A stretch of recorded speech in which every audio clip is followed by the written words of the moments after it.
شروع اللہ کے نام سے جو بڑا مہربان نہایت رحم والا ہے۔ الف لام میم۔ کیا لوگ یہ خیال کیے ہوئے ہیں کہ صرف یہ کہنے سے کہ ہم ایمان لے آئے چھوڑ دیے جائیں گے اور ان کی آزمائش نہیں کی جائے گی؟ اور جو لوگ ان سے پہلے ہو چکے ہیں ہم نے ان کو بھی آزمایا تھا اور ان کو بھی آزمائیں گے، سو خدا ان کو ضرور معلوم کرے گا جو اپنے ایمان میں سچے ہیں اور ان کو بھی جو جھوٹے ہیں۔ کیا وہ لوگ جو برے کام کرتے ہیں یہ سمجھے ہوئے ہیں کہ یہ ہمارے قابو سے نکل جائیں گے؟ جو خیال یہ کرتے ہیں برا ہے۔ جو شخص خدا کی ملاقات کی امید رکھتا ہو تو خدا کا مقرر کیا ہوا وقت ضرور آنے والا ہے، اور وہ سننے والا اور جاننے والا ہے۔ اور جو شخص محنت کرتا ہے تو اپنے ہی فائدے کے لیے محنت کرتا ہے، اور خدا تو سارے جہان سے بے پرواہ ہے۔ اور جو لوگ ایمان لائے اور نیک عمل کرتے رہے ہم ان کے گناہوں کو ان سے دور کر دیں گے اور ان کو ان کے اعمال کا بہت اچھا بدلہ دیں گے۔ اور ہم نے انسان کو اپنے ماں باپ کے ساتھ نیک سلوک کرنے کا حکم دیا ہے۔ اے مخاطب، اگر تیرے ماں باپ تیرے در پہ ہوں کہ تو میرے ساتھ کسی کو شریک بنائے جس کی حقیقت کی تجھے واقفیت نہیں، تو ان کا کہنا نہ مانیو۔ تم سب کو میری طرف لوٹ کر آنا ہے، پھر جو کچھ تم کرتے تھے میں تم کو جتا دوں گا۔ اور جو لوگ ایمان لائے اور نیک عمل کرتے رہے ان کو ہم نیک لوگوں میں داخل کریں گے۔ اور بعض لوگ ایسے ہیں جو کہتے ہیں کہ ہم خدا پر ایمان لائے، جب ان کو خدا کے رستے میں کوئی ایذا پہنچتی ہے تو لوگوں کی ایذا کو یوں سمجھتے ہیں جیسے خدا کا عذاب، اور اگر تمہارے پروردگار کی طرف سے مدد پہنچے تو کہتے ہیں کہ ہم تو تمہارے ساتھ تھے۔ کیا جو اہل عالم کے سینوں میں ہے خدا اس سے واقف نہیں؟ اور خدا ان کو ضرور معلوم کرے گا جو سچے مومن ہیں، اور منافقوں کو بھی معلوم کر کے رہے گا۔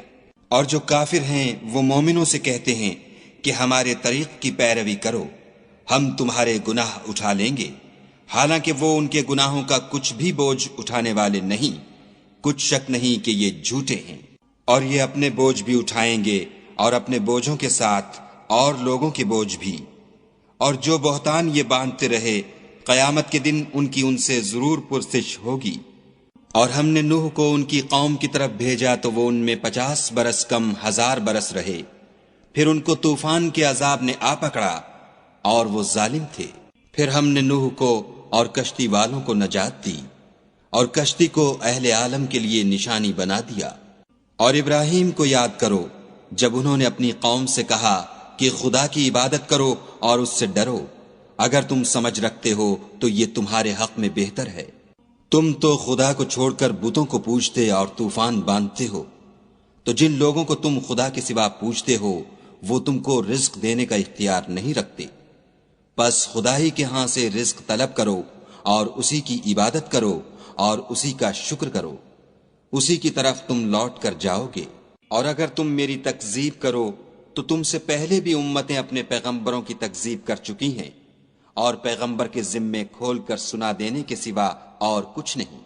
کیا انہوں نے نہیں دیکھا کہ خدا کس طرح خلقت کو پہلی بار پیدا کرتا، پھر کس طرح اس کو بار بار پیدا کرتا رہتا ہے؟ یہ خدا کو آسان ہے۔ کہہ دو کہ ملک میں چلو پھرو اور دیکھو کہ اس نے کس طرح خلقت کو پہلی دفعہ پیدا کیا ہے، پھر خدا ہی پچھلی پیدائش پیدا کرے گا۔ بے شک خدا ہر چیز پر قادر ہے، وہ جسے چاہے عذاب دے اور جس پر چاہے رحم کرے، اور اسی کی طرف تم لوٹائے جاؤ گے۔ اور تم اس کو نہ زمین میں عاجز کر سکتے ہو نہ آسمان میں، اور نہ خدا کے سوا تمہارا کوئی دوست ہے اور نہ مددگار۔ اور جن لوگوں نے خدا کی آیتوں سے اور اس کے ملنے سے انکار کیا وہ میری رحمت سے نا امید ہو گئے ہیں، اور ان کو درد دینے والا عذاب ہوگا۔ تو ان کی قوم کے لوگ جواب میں بولے تو یہ بولے کہ اسے مار ڈالو یا جلا دو، مگر خدا نے ان کو آگ کی سوزش سے بچا لیا۔ جو لوگ ایمان رکھتے ہیں ان کے لیے اس میں نشانیاں ہیں۔ اور ابراہیم نے کہا کہ تم جو خدا کو چھوڑ کر بتوں کو لے بیٹھے ہو تو دنیا کی زندگی میں باہم دوستی کے لیے، مگر پھر قیامت کے دن ایک دوسرے کی دوستی سے انکار کر دو گے اور ایک دوسرے پر لعنت بھیجو گے، اور تمہارا ٹھکانہ دوزخ ہوگا اور کوئی تمہارا مددگار نہ ہوگا۔ پس ان پر ایک لوط ایمان لائے، اور ابراہیم کہنے لگے کہ میں اپنے پروردگار کی طرف ہجرت کرنے والا ہوں، بے شک وہ غالب حکمت والا ہے۔ اور ہم نے ان کو اسحاق اور یعقوب بخشے، اور ان کی اولاد میں پیغمبری اور کتاب مقرر کر دی، اور ان کو دنیا میں بھی ان کا صلہ عنایت کیا، اور وہ آخرت میں بھی نیک لوگوں میں ہوں گے۔ اور لوط کو یاد کرو جب انہوں نے اپنی قوم سے کہا کہ تم عجب بے حیائی کے مرتکب ہوتے ہو، تم سے پہلے اہل عالم میں سے کسی نے ایسا کام نہیں کیا۔ کیا تم لذت کے ارادے سے لونڈوں کی طرف مائل ہوتے اور مسافروں کی رہزنی کرتے ہو اور اپنی مجلسوں میں ناپسندیدہ کام کرتے ہو؟ تو ان کی قوم کے لوگ جواب میں بولے تو یہ بولے کہ اگر تم سچے ہو تو ہم پر عذاب لے آؤ۔ لوط نے کہا کہ اے میرے پروردگار، ان مفسد لوگوں کے مقابلے میں مجھے نصرت عنایت فرما۔ اور جب ہمارے فرشتے ابراہیم کے پاس خوشی کی خبر لے کر آئے تو کہنے لگے کہ ہم اس بستی کے لوگوں کو ہلاک کر دینے والے ہیں کہ یہاں کے رہنے والے نافرمان ہیں۔ ابراہیم نے کہا کہ اس میں تو لوط بھی ہیں۔ وہ کہنے لگے کہ جو لوگ یہاں رہتے ہیں ہمیں سب معلوم ہیں، ہم ان کو اور ان کے گھر والوں کو بچا لیں گے، بجز ان کی بیوی کے کہ وہ پیچھے رہنے والوں میں ہوگی۔ اور جب ہمارے فرشتے لوط کے پاس آئے تو وہ ان کی وجہ سے ناخوش اور تنگ دل ہوئے۔ فرشتوں نے کہا کچھ خوف نہ کیجیے اور نہ رنج کیجیے، ہم آپ کو اور آپ کے گھر والوں کو بچا لیں گے، مگر آپ کی بیوی کے پیچھے رہنے والوں میں ہوگی۔ ہم اس بستی کے رہنے والوں پر اس سبب سے کہ یہ بد کرداری کرتے رہے ہیں آسمان سے عذاب نازل کرنے والے ہیں، اور ہم نے سمجھنے والے لوگوں کے لیے اس بستی سے ایک کھلی نشانی چھوڑ دی۔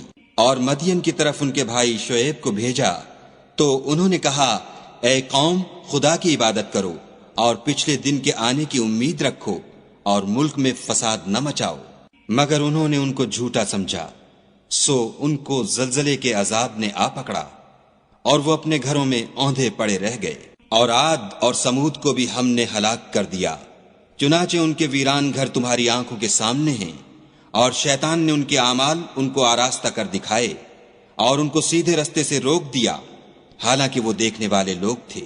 اور قارون اور فرعون اور حامان کو بھی ہلاک کر دیا، اور ان کے پاس موسیٰ کھلی نشانیاں لے کر آئے تو وہ ملک میں مغرور ہو گئے، اور وہ ہمارے قابو سے نکل جانے والے نہ تھے۔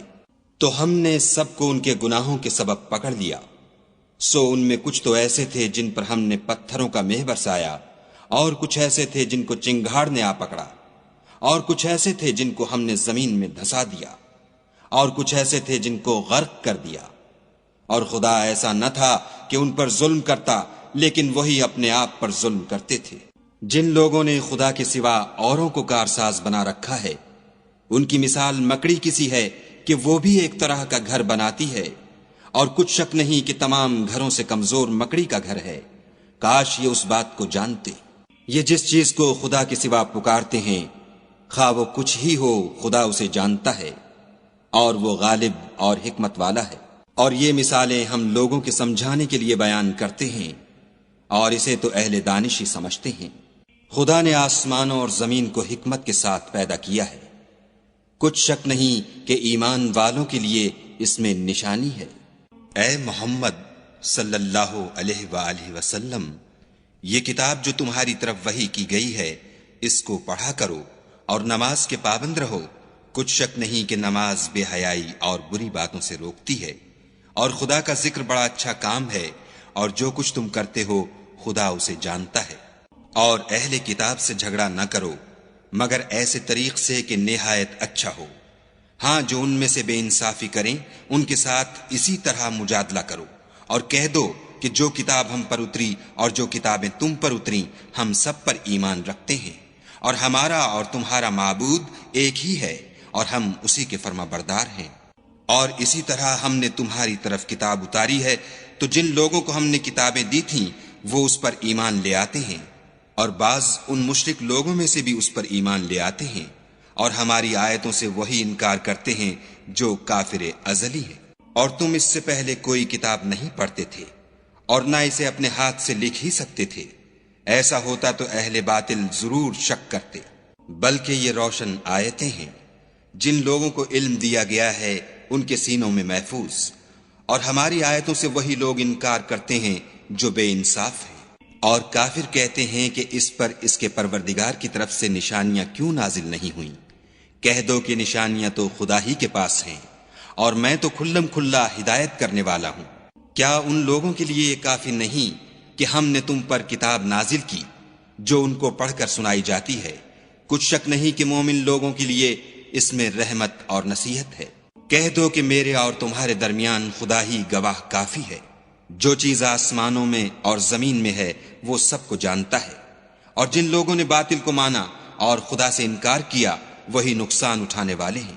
اور یہ لوگ تم سے عذاب کے لیے جلدی کر رہے ہیں، اگر ایک وقت مقرر نہ ہو چکا ہوتا تو ان پر عذاب آ بھی گیا ہوتا، اور وہ کسی وقت میں ان پر ضرور ناگہاں آ کر رہے گا، اور ان کو معلوم بھی نہ ہوگا۔ یہ تم سے عذاب کے لیے جلدی کر رہے ہیں، اور دوزخ تو کافروں کو گھیر لینے والی ہے۔ جس دن عذاب ان کو ان کے اوپر سے اور نیچے سے ڈھانک لے گا، اور خدا فرمائے گا کہ جو کام تم کیا کرتے تھے اب ان کا مزہ چکھو۔ اے میرے بندو، جو ایمان لائے ہو، میری زمین فراخ ہے تو میری ہی عبادت کرو۔ ہر متنفس موت کا مزہ چکھنے والا ہے، پھر تم ہماری ہی طرف لوٹ کر آؤ گے۔ اور جو لوگ ایمان لائے اور نیک عمل کرتے رہے ان کو ہم بہشت کے اونچے اونچے محلوں میں جگہ دیں گے، جن کے نیچے نہریں بہہ رہی ہیں، ہمیشہ ان میں رہیں گے۔ نیک عمل کرنے والوں کا یہ خوب بدلہ ہے، جو صبر کرتے اور اپنے پروردگار پر بھروسہ رکھتے ہیں۔ اور بہت سے جانور ہیں جو اپنا رزق اٹھائے نہیں پھرتے، خدا ہی ان کو رزق دیتا ہے اور تم کو بھی، اور وہ سننے والا اور جاننے والا ہے۔ اور اگر ان سے پوچھو کہ آسمانوں اور زمین کو کس نے پیدا کیا اور سورج اور چاند کو کس نے تمہارے زیر فرمان کیا، تو کہہ دیں گے خدا نے۔ تو پھر یہ کہاں الٹے جا رہے ہیں؟ خدا ہی اپنے بندوں میں سے جس کے لیے چاہتا ہے روزی فراخ کر دیتا ہے، اور جس کے لیے چاہتا ہے تنگ کر دیتا ہے۔ بے شک خدا ہر چیز سے واقف ہے۔ اور اگر تم ان سے پوچھو کہ آسمان سے پانی کس نے برسایا، پھر اس سے زمین کو اس کے مرنے کے بعد کس نے زندہ کیا، تو کہہ دیں گے کہ خدا نے۔ کہہ دو کہ خدا کا شکر ہے، لیکن ان میں اکثر نہیں سمجھتے۔ اور یہ دنیا کی زندگی تو صرف کھیل اور تماشا ہے، اور ہمیشہ کی زندگی کا مقام تو آخرت کا گھر ہے۔ کاش یہ لوگ سمجھتے۔ پھر جب یہ کشتی میں سوار ہوتے ہیں تو خدا کو پکارتے اور خالص اسی کی عبادت کرتے ہیں، لیکن جب وہ ان کو نجات دے کر خشکی پر پہنچا دیتا ہے تو جھٹ شرک کرنے لگ جاتے ہیں، تاکہ جو ہم نے ان کو بخشا ہے اس کی ناشکری کریں اور فائدہ اٹھائیں۔ سو خیر عنقریب ان کو معلوم ہو جائے گا۔ کیا انہوں نے نہیں دیکھا کہ ہم نے حرم کو مقام امن بنایا ہے اور لوگ ان کے گرد و نواح سے اچک لیے جاتے ہیں؟ کیا یہ لوگ باطل پر اعتقاد رکھتے ہیں اور خدا کی نعمتوں کی ناشکری کرتے ہیں؟ اور اس سے ظالم کون جو خدا پر جھوٹ بہتان باندھے یا جب حق بات اس کے پاس آئے تو اس کی تکذیب کرے؟ کیا کافروں کا ٹھکانہ جہنم میں نہیں ہے؟ اور جن لوگوں نے ہمارے لیے کوشش کی ہم ان کو ضرور اپنے رستے دکھا دیں گے، اور خدا تو نیکوکاروں کے ساتھ ہے۔